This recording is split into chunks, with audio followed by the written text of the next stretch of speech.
well. So now we are very lucky to have Adam Bandt to provide some additional comments and insights for us. So Adam has portfolio responsibilities within the Greens for Treasury, for employment and workplace relations, industry, innovation and science, research and the arts, but also importantly for energy as well. So I think we can perhaps pick him up on what some of the comments that Bill just made as well and some of the comments from the last session. Adam will make some comments and then we'll have the opportunity for some facilitated Q&A as well. But please join me in welcoming Adam Bandt. Thank you.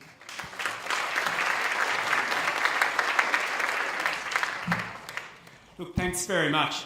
It's a delight to be here. It's a special delight to follow a panel that includes Gillian Broadbent from the Clean Energy Finance Corporation. That was something that in the 2010 Parliament, when I got elected in Melbourne and found that not only won my seat, but was no one else had won the election, put me and Melbourne in a very interesting position. And not often you get voicemail messages from Tony Abbott and Julia Gillard the day after you get elected. And then one of the key things that we got, as well as the carbon price that people know about, one of the key elements of the package was the Clean Energy Finance Corporation. And that had never been on the table in anyone's thinking before, and it's something that we managed to negotiate with us, Labor and Independents. And I'm especially pleased about it because I very strongly believe that one of the roles of government is to be the midwife of the clean energy society. And through institutions like the CEFC that we've helped establish and that we've managed to save from the axe, and hopefully with the new leadership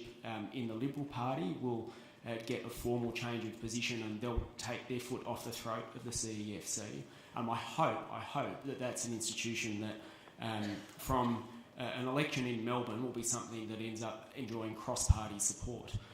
I've been asked to speak about what an economy in 2050 would look like if we were to meet our 2-degree target during a 20-minute session with enough time for Q&A. So I'm going to try and ensure that we have enough time for questions. I want to just run through really 5 points that are food for thought about the potential transformations that we've got ahead of us. And I think we need to meet that challenge.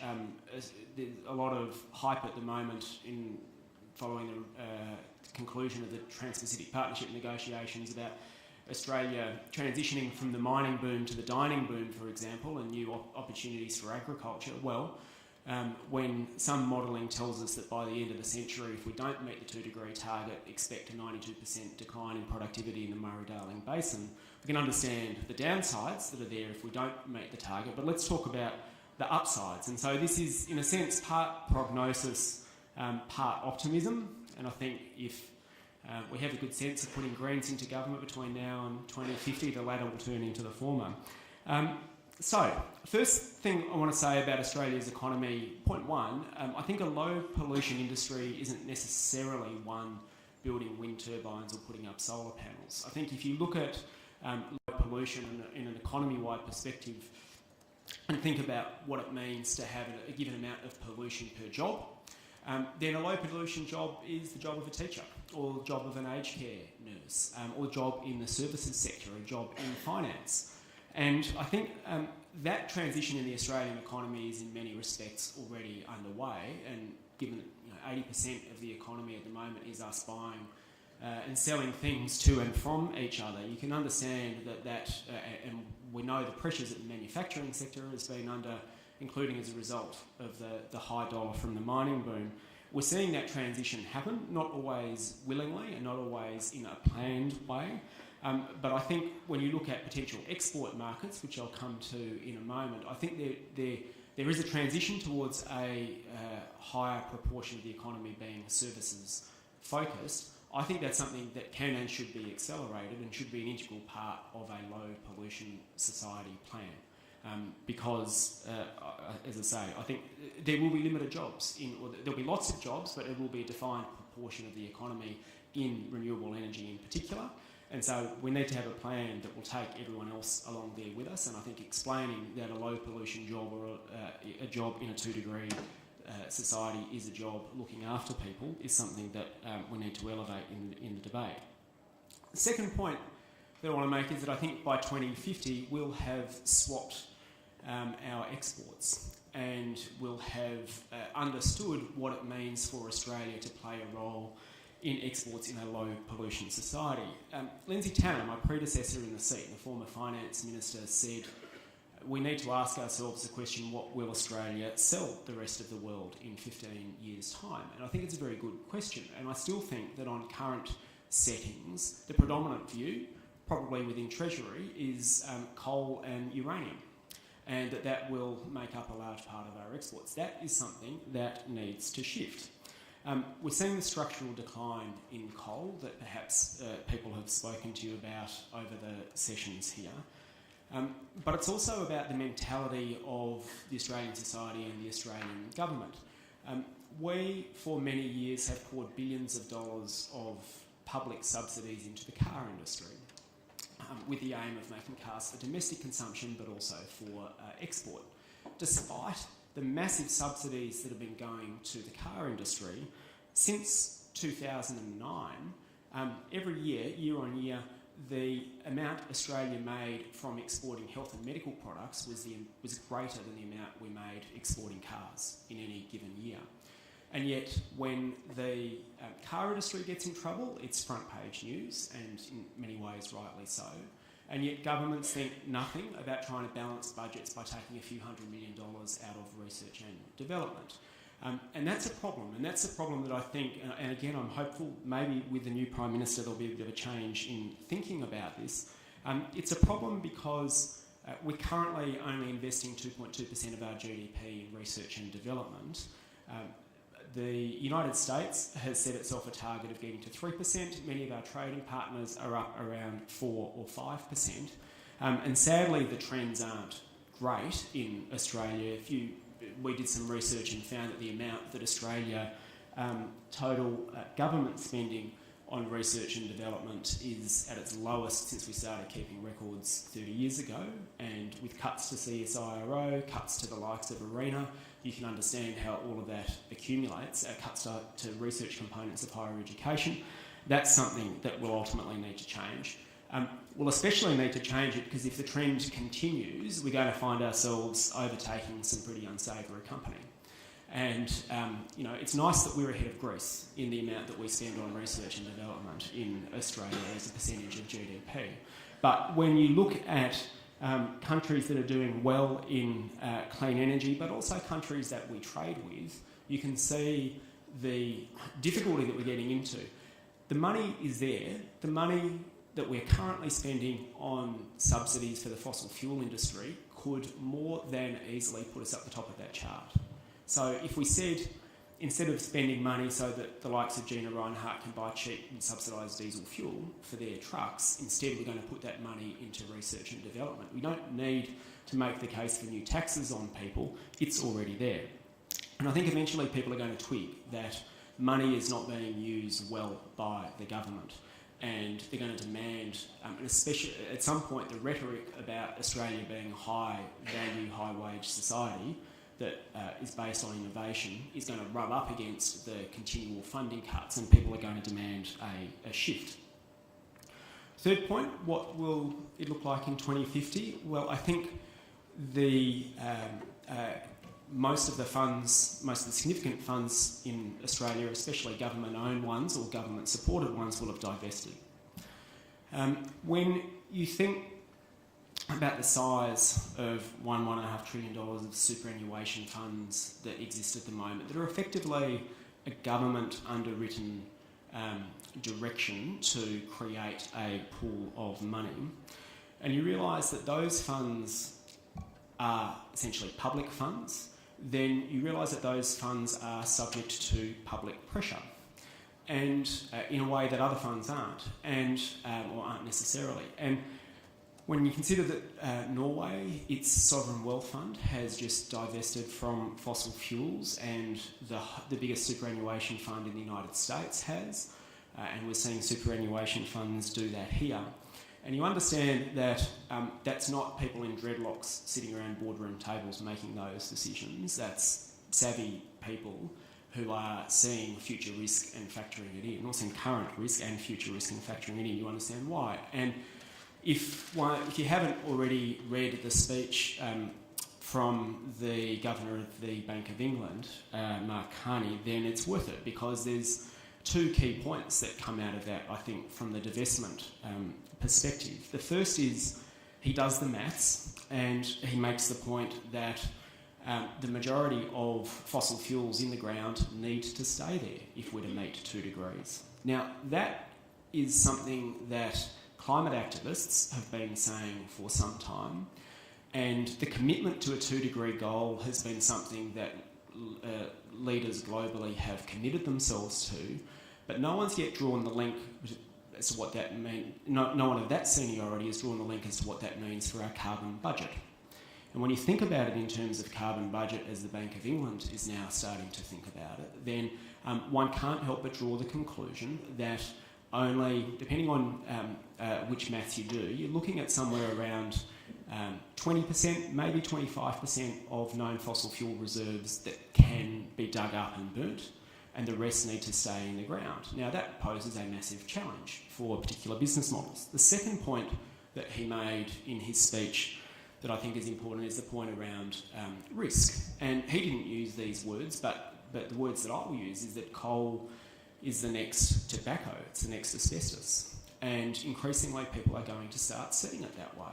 And that poses enormous risks. And someone on the panel mentioned that previously, well, no one might have ever thought that a product that was legal could retrospectively be subject to such large claims from plaintiffs. Well, I think we're going to find potentially the same happening with coal over time, in the same way that we did with tobacco and with asbestos. And using the asbestos analogy, we've made the point as the Greens that we're especially concerned that there are not sufficient reserves in the form of bonds or guarantees or otherwise currently held by state governments on behalf of coal power stations that are operating, such that if they picked up and left tomorrow because of declining returns, that the public wouldn't be left with a massive clean-up bill. And so we are asking, we're now taking steps to push governments to require coal-fired power station operators and coal mine operators to put up the money for rehabilitation, because we expect that that's a liability that will happen sometime very soon. And that's going to change. Once that starts being factored in, I think that's going to change the dynamics and the economics. The fourth point, I think by 2050 rather, I hope we have high-speed rail on the East Coast. And I think there will be a big shift in thinking about cities, and it's going to require massive investments in key public infrastructure between now and 2050. And I think there's a real prospect of new cities on the eastern seaboard springing up. And that's been the experience in China and Japan, that when you build high-speed rail, it transforms many of the cities along the route.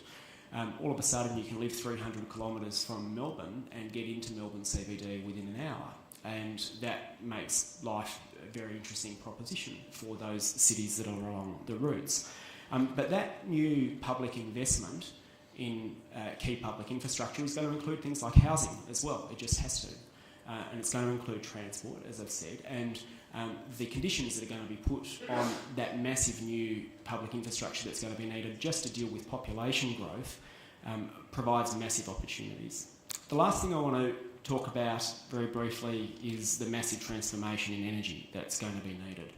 When governments and societies wanted, in Australia, when we wanted energy before, we built whole towns near where the energy was good, and then we built massive strings of copper lines from those towns to the cities.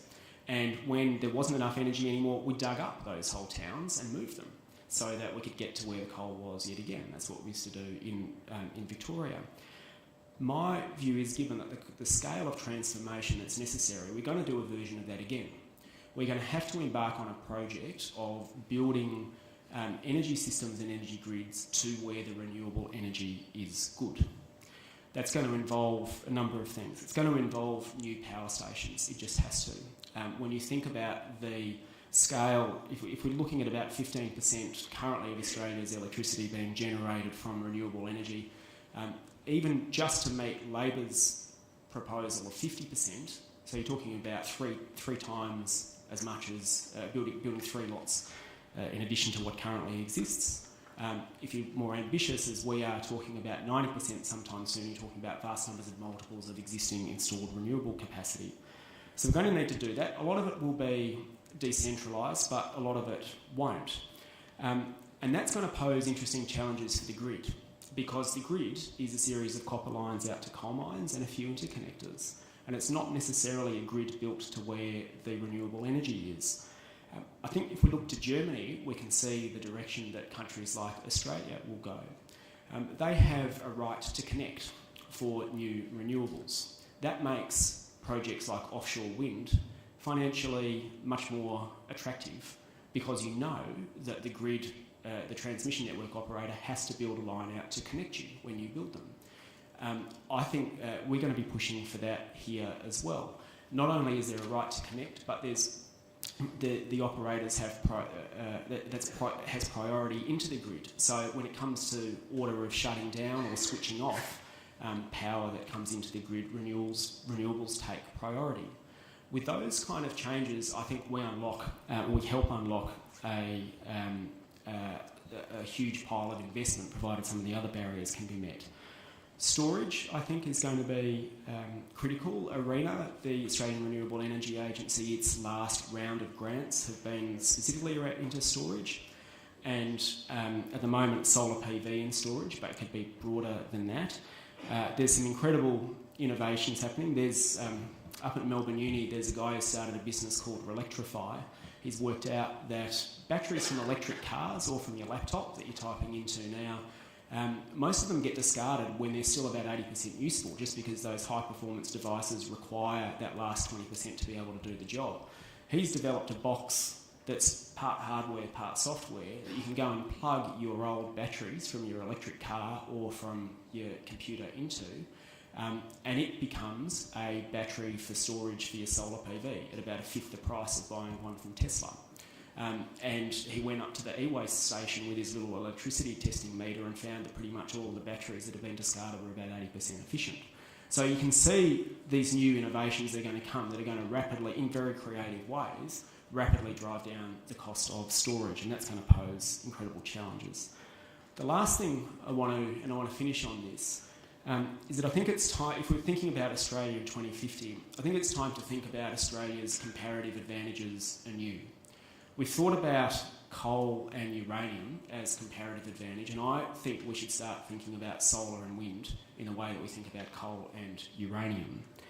And this is a neat little diagram from the Clean Energy Regulator about where Australia's energy comes from, and then ultimately where it goes. And one of the things that stands out immediately is, so it's coming from supply over here and it's utilised over here. Here's coal. Firstly, you can see most of it's going out in exports. That's Australia's coal production compared with how much of it comes to electricity. And as that market dwindles, if not evaporates completely, that's a losing bet. I wouldn't be putting my money there. But one of the other factors that's notable is you look at the energy that's coming in from coal.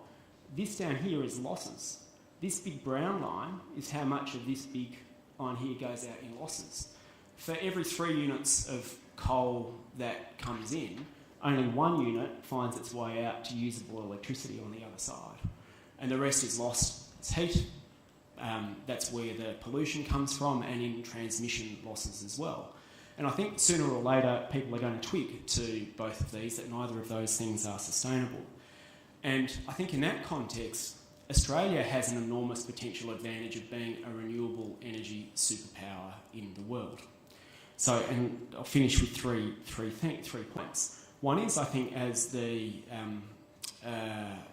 foray into liquefied fuels or some solid state of storing renewable energy gathers apace, that is somewhere that Australia could excel.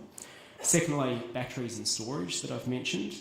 And thirdly, this is my last point, I think if we think about energy and government's role in energy in the way that we did when we built Hazelwood and coal-fired power stations, I can see no reason why Australia can't become the world's leading supplier of cheap renewable energy, and why we can't be a regional hub for attracting energy-intensive industries.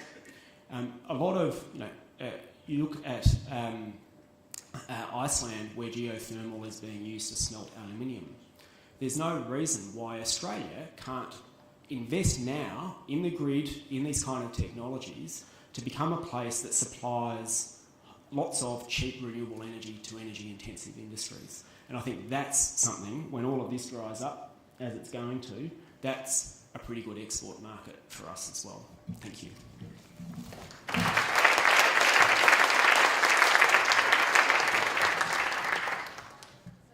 We have time for a few questions for Adam.